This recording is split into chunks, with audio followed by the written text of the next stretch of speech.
So, dear students, welcome in this classroom. So, as you know that we are discussing this topic morphology of flowering plants या angiosperms. तो जैसा कि आप जानते हैं कि हमने बहुत से इसमें सब टॉपिक्स या हेडिंग्स जो है डिस्कस किए. तो उसमें हमने रूट डिस्कस किया, stem, leaf, flower, fruit, seed, inflorescence. तो उसके बाद लास्ट पर जो इसका आता है कि हम एक फ्लावरिंग प्लांट को कैसे डिस्क्राइब करेंगे. ये इसका टॉपिक लास्ट पर आता है. मान लो अगर कहीं आप टूर पर जा रहे हैं तो आपने वहाँ से कोई प्लांट देखा, उस पर फ्लावर है, तो या आपको कोई प्लांट आपने देखा, तो इसको आप कैसे डिस्क्राइब करेंगे, है ना. That is called as description of a flowering plant. यानी how you can describe a flowering plant. तो यही टॉपिक है आज का. तो जब आप कहीं से भी कोई फ्लावरिंग प्लांट देखेंगे तो इसको कैसे डिस्क्राइब करेंगे आप, तो आज हम यही पढ़ेंगे. तो पहले हम इसके बहुत से कैरेक्टर्स हैं वो हम डिस्कस करेंगे या डिस्क्राइब करेंगे. तो जो फर्स्ट है that is it is habit. First character है इसका हैबिट क्या है, इसकी लाइफस्टाइल क्या है, ठीक है. और हैबिटेट क्या है इसका, हैबिट एंड हैबिटेट, ये कहाँ पर पाया जाता है. तो the first point we have to discuss it. तो उसके बाद वेजिटेटिव कैरेक्टर्स. वेजिटेटिव कैरेक्टर्स, तो मान लो यहाँ पर एक प्लांट है, तो इस प्लांट के बहुत से पार्ट्स हैं. इसका रूट है, इसका स्टेम है, इसका लीफ है, ब्रांच है ना, बहुत से. So this are called as vegetative characters. Number one, this includes number one root, ये हमने डिस्क्राइब करना है. इसके बाद स्टेम, ये हमने डिस्क्राइब करना है. इसके बाद इसका लीफ, ये हमने डिस्कस करना है. सो इनको हम कहते हैं वेजिटेटिव कैरेक्टर्स. तो उसके बाद सेकंड इज रिप्रोडक्टिव कैरेक्टर्स या रिप्रोडक्टिव स्ट्रक्चर्स. इसमें number one inflorescence. Inflorescence. Number two flower. तो ये हमने डिस्कस करने हैं. तो उसके बाद जो फ्लावर है, फ्लावर का हर एक पार्ट, इसका पेडिकल, ये हमने डिस्कस करना है.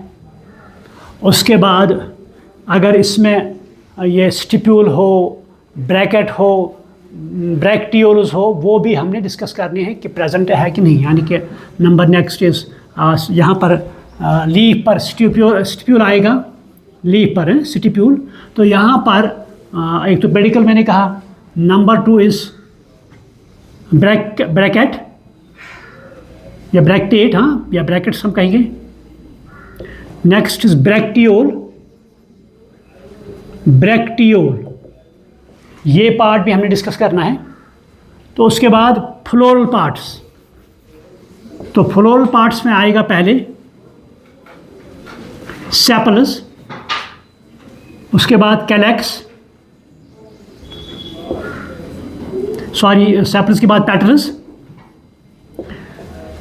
पेटल्स या सेपल्स अगर न हो तो टेपल्स, ये हमने डिस्कस करना है. तो उसके बाद male reproductive part that is called as androecium, that is denoted by A. उसके बाद गाइनेशियम या फीमेल रिप्रोडक्टिव पार्ट. ये सारे के सारे हमने इसमें डिस्कस करने हैं. तो जब ये हम सारे के सारे डिस्कस करेंगे तो उसी को हम कहते हैं क्या, description of a flowering plant. Clear. तो अब हम एक एक पर थोड़ा सा स्ट्रेस दे देंगे. हालांकि मैंने बहुत से, जब मैंने फ्लावर आपको पढ़ाया तो फ्लावर पढ़ाते पढ़ाते मैंने सब कुछ, सारे की टर्मिनोलॉजी है, जो भी टर्म्स इसमें आते हैं, सिंबल जो आती है इसमें, floral formula, floral diagram, I have already discussed it. तो आज भी थोड़ा बहुत इसके बारे में स्ट्रेस दे देंगे इस पर.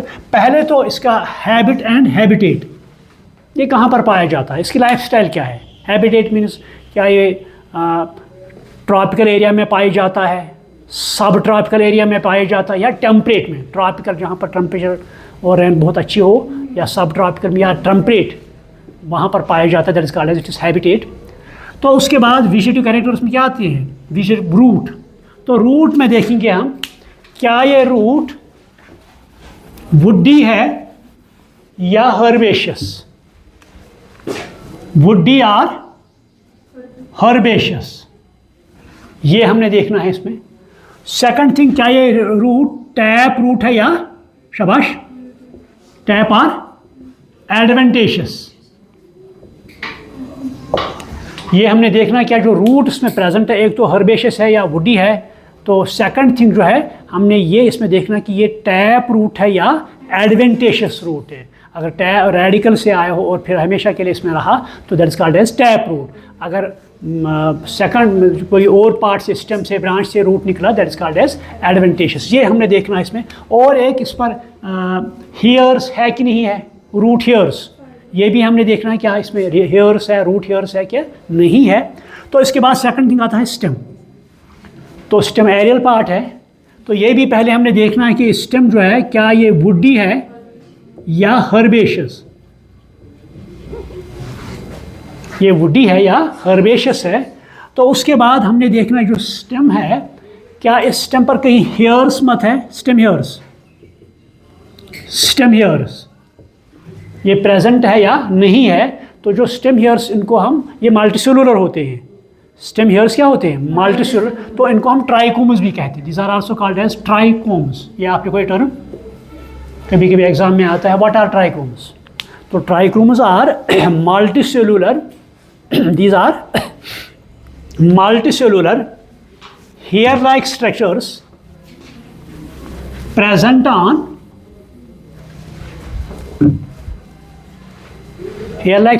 present on stem। ये तो प्रोडक्शन परफॉर्म करते हैं, प्रोडक्शन की फंक्शन, या कभी कभी ट्रांसपायरेशन में भी ये रोल प्ले करते हैं। प्रोडक्शन भी देते हैं प्लांट को और ट्रांसपायरेशन में भी रोल प्ले करते हैं। तो ये स्टेम जो है इस पर, अब इसके बाद लीफ है ना, स्टेम के बाद हमने लीफ देखना है। लीफ में बहुत से कैरेक्टर्स, फर्स्ट इसमें क्या, इसमें पीटियोल है कि नहीं है। अगर पीटियोल है तो ठीक है, अगर नहीं तो इसको हम क्या कहेंगे, सेसाइल, यानी जो सेसाइल या पीटियोलेट। तो उसके बाद ये देखना, ये जो लीफ है इसके बाकी पार्ट्स यानी कि लीफ, बेस, पीटियोल और lamina, all three parts are present. तो उसके बाद देखना है हमें क्या ये लीफ जो है सिंपल है या कंपाउंड है, जो कि हमने बाहर फील्ड में मैंने आपको बहुत दिखाया, लैब में भी दिखाया आपको।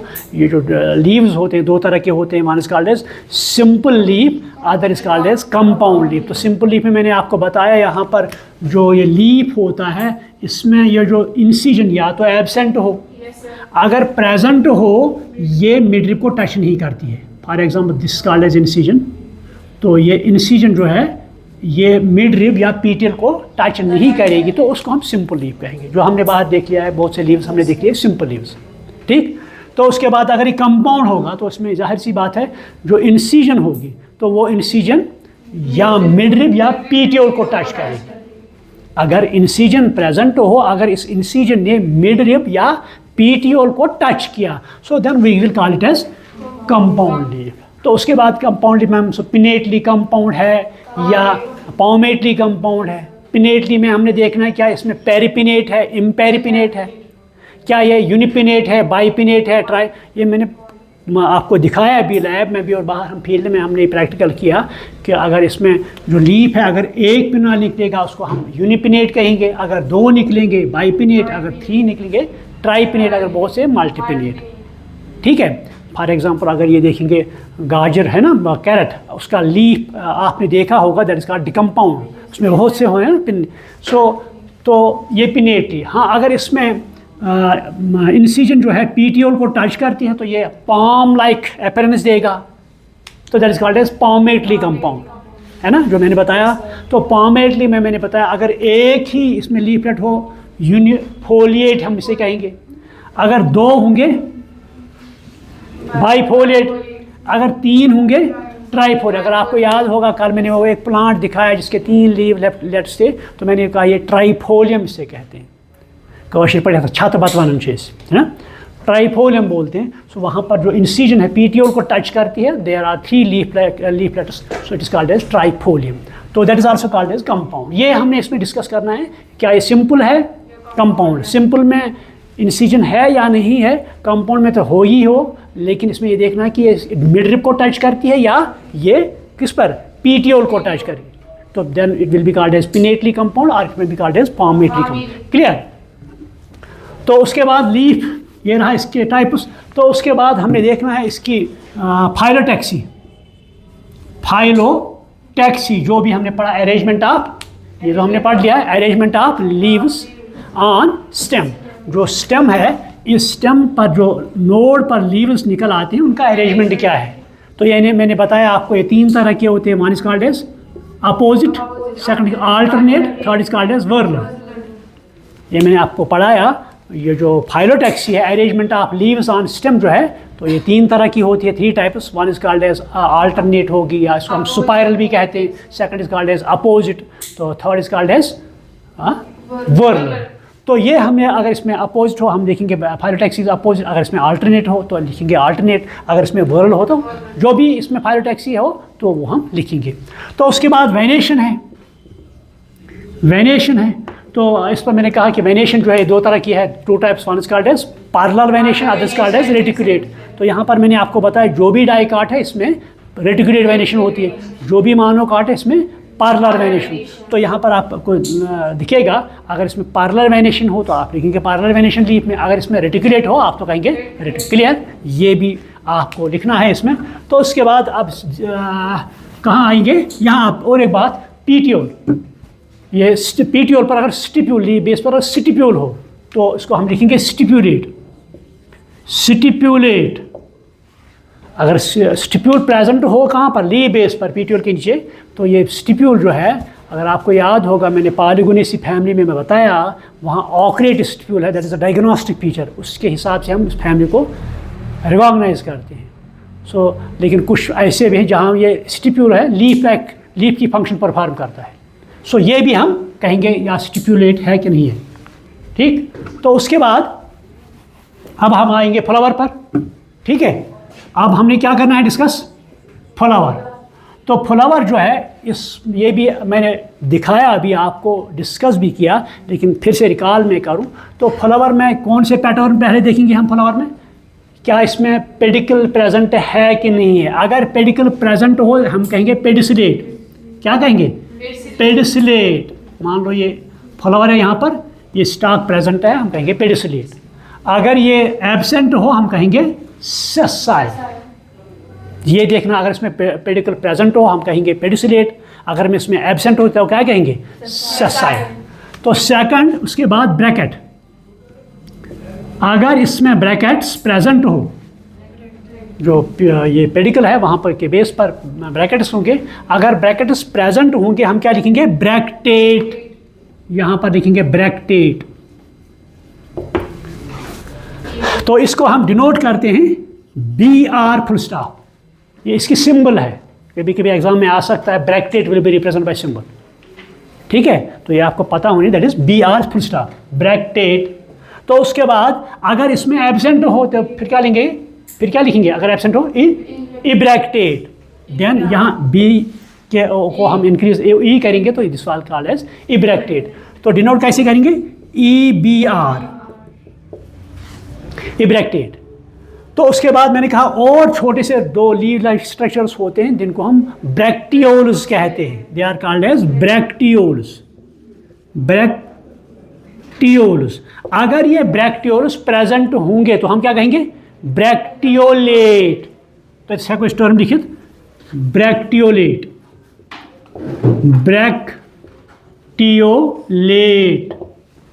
ठीक है, तो जो ब्रैक्टियोलेट है ये यहाँ पर डिनोट करते हैं BRL। ब्रैक्टियोलेट किससे डिनोट करते हैं, सिंबल क्या है इसकी, BRL। अगर इसमें ब्रैक्टियोलेट एब्सेंट हो हम क्या लिखेंगे, इब्रैक्टियोलेट। क्या लिखेंगे, इब्रैक्टियोलेट। तो इसको हम डिनोट करेंगे EBRL। ये सिंबल्स आप कोई कभी कभी आता है, ऑब्जेक्टिव आएंगे, नीट में भी कभी आ सकता है ऑब्जेक्टिव ये। ये तो एक पैटर्न है। उसके बाद अब देखेंगे ये फ्लावर की सिमेट्री क्या है। अब हम देखेंगे फ्लावर की सिमेट्री क्या है। अगर यहाँ पर फिर से मैं ये पॉइंट्स लिखूँ, एक तो हमने लिखा BR bracteate, second ebracteate, third bracteolate BRL and ebracteolate. ये बाद में हमें ज़रूरत पड़ेगी इनकी। तो इसके बाद देखेंगे इसकी सिमेट्री, किसकी, फ्लावर की सिमेट्री। सिमेट्री में देखेंगे ये फ्लावर जो है क्या ये सिमेट्रिकल है कि नहीं सिमेट्रिकल। अगर सिमेट्रिकल है तो लिखेंगे हम सिमेट्री इज प्रेजेंट, या अगर एब्सेंट हो एसिमेट्रिक लिखेंगे। तो सिमेट्री अगर इसमें प्रेजेंट हो दो तरह की हो सकती है, one is called as radial, second is called as bilateral है, बाइलेटरल। तो जब रेडियल हो उसमें मैंने कहा कि ये फ्लावर को हम दो इक्वल पार्ट्स में डिवाइड कर सकते हैं हर एक प्लान में।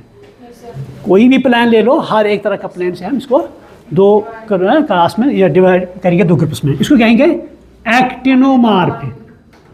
तो इसके लिए टर्म क्या है, एक्टिनोमॉर्फिक। क्लियर। तो ये डिनोट हम करते हैं सर्कल, बीच में क्रॉस। तो अगर ये हम दो हिस्सों में डिवाइड कर सकते हैं but only at one plan, एक ही प्लान में हम इसको दो डिवाइड कर सकते हैं दो ग्रुप्स में, then it is called as bilateral. तो इसको हम कहते हैं zygomorphic, then it is called as zygomorphic. तो इसको हम डिनोट करते हैं परसेंट के हिसाब से, ठीक है, जाइगोमॉर्फिक। तो उसके बाद हम देखते हैं ये फ्लावर जो क्या इसमें all the four whorls are present are absent. अगर प्रेजेंट होंगे फोर, सेपल्स होंगी, पेटल्स होंगे, एंड्रोशियम होगा और गाइनेशियम, तो इसको हम क्या कहेंगे, कंप्लीट। इसको हम क्या कहेंगे, कंप्लीट, कंप्लीट फ्लावर। तो अगर हम देखेंगे इसमें दोनों के दोनों सेक्स ऑर्गन्स प्रेजेंट हों तो हम इसको कहेंगे बाइसेक्सुअल। तो डिनोट करेंगे सर्कल, ऊपर की तरफ एरो, नीचे की तरफ plus sign, this called as bisexual. अगर सिर्फ मेल होगा तो सर्कल ऊपर से एरो, अगर फीमेल ही होगा सर्कल नीचे से प्लस, ठीक है। तो इसको कहेंगे यूनिसेक्सुअल, इसको कहेंगे हम bisexual. Clear.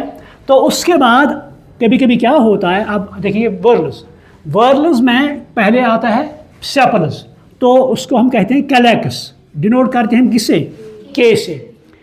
Whorl of sepals called as calyx, denoted by K. तो ये उसके बाद हम देखते हैं कारोला, वर्ल ऑफ क्या है, petals, that is called as corolla, इसको हम डिनोट करते हैं किससे, सी से। और वर्ल ऑफ स्टेमन्स कॉल्ड है एंड्रोशियम, ए से रिप्रेजेंट करते हैं। वर्ल ऑफ कार्पल्स, जी यानी गाइनेशियम से डिनोट हम करते हैं। ये फोर वर्ल्स। तो अब आते हैं यहाँ पर सेपल्स पर। अगर ये सेपल्स फ्री हों, आपस में जुड़े नहीं हों, फ्यूज्ड नहीं हो, तो हम इसको कहेंगे पॉली, है ना, पॉलीसेपलस। अगर फ्यूज्ड हो तो गैमोसेपलस। इसी तरह कारोला में अगर पेटल्स फ्री होंगे तो पॉलीपेटलस, निंद्रमखस, पॉली रुतबा निंद्रमखस, पॉलीपेटलस, त्रेशतीतिल, पॉलीपेटलस। क्या अगर पेटल्स फ्री होंगे then it will be called as polypetalous. अगर ये फ्यूज्ड होंगे देन गैमोपेटलस। उसके बाद यहाँ पर एंड्रोशियम, तो एंड्रोशियम भी अगर फ्री होगा तो पॉलीएंड्रस कंडीशन हम कहेंगे, ठीक है। तो यहाँ पर एक कंडीशन होती है, कभी कभी क्या होता है, जो स्टेमन्स है ये अराइज होते हैं कहाँ से, पेटल्स से। तो उस वक्त यहाँ पर उसे हम कहते हैं एपीपेटलस। क्या कहते हैं, epipetalous. Epi means from petals, ये पेटल्स से अराइज होते हैं, that is called as epipetalous. तो उसके बाद ये स्टेमन्स जो है ये ग्रुप्स में होते हैं। एडल्फस कंडीशन जो मैंने आपको बताया, एडल्फस कंडीशन, अगर एक ग्रुप होगा तो उसको क्या कहेंगे हम, मानो एडल्फस। अगर दो ग्रुप्स होंगे क्या कहेंगे, डाई एडल्फस। अगर बहुत से होंगे क्या कहेंगे, पॉली एडल्फस। क्लियर।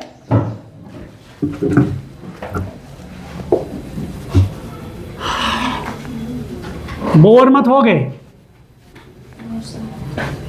तो उसके बाद गाइनेशियम, तो कार्पल्स ये भी एक वर्ब बनाएंगे। तो अगर ये फ्री होंगे कार्पल्स, इसको कहें क्या, एपोकार्पस, एपोकार्पस। अगर ये फ्यूजर होंगे तो सिन कार्पस।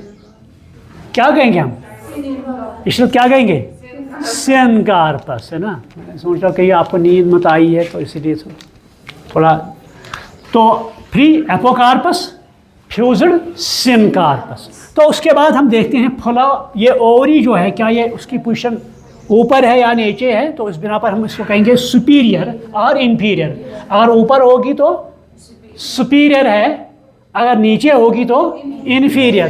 तो इसको हम डिनोट करते हैं, अगर जी के नीचे अंडरलाइन करते हैं, that is called as superior. अगर इन्फीरियर होगी तो ऊपर लाइन खींचते हैं। तो ये जो यहाँ पर अगर ये मैंने कहा कि अगर ये फ्री होंगे सेपल्स, तो ब्रैकेट के जो नंबर है, फॉर एग्जांपल 4 है, इसको हम विदाउट ब्रैकेट्स लिखेंगे। अगर ये फ्यूजर होंगे तो, अगर ये भी फ्यूजर होंगे ब्रैकेट में, ये भी फ्यूजर होंगे ब्रैकेट में, ये भी फ्यूजर होंगे ब्रैकेट में। अगर ब्रैकेट ये फ्यूजर नहीं होंगे, फ्री होंगे, तो ब्रैकेट के बिना नंबर 1। तो और एक इनका नंबर कभी कभी 3 होगा, 4 होगा, 5 होगा, मैंने बताया 3, 4 और 5। तो इसको कहते हैं ट्राइमेरस, टेट्रामेरस, पेंटामेरस, यानी मल्टीपल ऑफ 3, 4, 5, यानी फ्लोरल वर्ल्स जो है इट इज मल्टीपल ऑफ 3 और 4 और 5। 3 होंगे ट्राइमेरस कहेंगे, 4 होंगे तो टेट्रामेरस कहेंगे, 5 होंगे तो पेंटामेरस कहेंगे। यहाँ पाल नहीं, यहाँ पेंटामेरस हमने कहा, ठीक है। तो ये और एक पोजीशन है यहाँ पर। तो उसके बाद ये जो सिंबल्स मैंने यहाँ दिखाया आपको, इन सिंबल्स को इकट्ठा करके हम एक फार्मूला बना देते हैं, that is called as floral formula. क्या कहते हैं इसे, फ्लोरल फार्मूला। तो फ्लोरल फार्मूला में हम कुछ सारे के सारे रूट, यहाँ विजिटिव कैरेक्टर्स रिप्रेजेंट नहीं करते, यहाँ फ्लोरल कैरेक्टर्स रिप्रेजेंट करते हैं। तो एक तो है क्या इसमें ये ब्रैकेट प्रेजेंट है या एब्सेंट है, तो फिर क्या लिखेंगे BR या EBR, ठीक। ब्रैक्टियोलस प्रेजेंट है या एब्सेंट, क्या लिखेंगे BRL या EBRL, ठीक। उसके बाद ये कंप्लीट है कि इनकम्प्लीट, ये एक्टिनोमार्फिक है कि जाइगोमार्फिक, बाइसेक्सुअल है या यूनिसेक्सुअल। उसके बाद यहाँ आएंगे हम, ठीक है, के फ्री है कि फ्यूजर है, सी फ्री है कि फ्यूजर है, एंड्रोशियम फ्री है कि फॉर एग्जांपल 6, मान लो 6, ये कोई पर्टिकुलर फैमिली तो है ही नहीं यहाँ पर, है ना। तो यहाँ पर गाइनेशियम जो है फॉर एग्जांपल 2 है। मान लो यहाँ पर ये 2 ग्रुप्स बनाते हैं, 2 बंडल्स बनाते हैं, तो यहाँ पर हम फॉर एग्जांपल 2 का A ग्रुप, 4 का A ग्रुप, ठीक है। So direct condition. मान लो G यहाँ फ्यूजर है, तो ये ब्रैकेट में ओरी इज सुपीरियर, तो यहाँ नीचे ओरी इज इन्फीरियर, ऊपर कियर। So this is called as floral formula. Clear हुआ कि नहीं हुआ, फ्लोरल फार्मूला। तो अब ये रही फ्लोरल फार्मूला। अब इनको, ये तो ग्राफ का रिप्रेजेंटेशन है ना, सिंबल या सिंबॉलिक, इसको हम कहते हैं सिंबॉल, ये आप पॉइंट लिखो, दिस कॉल्ड एज सिंबॉलिक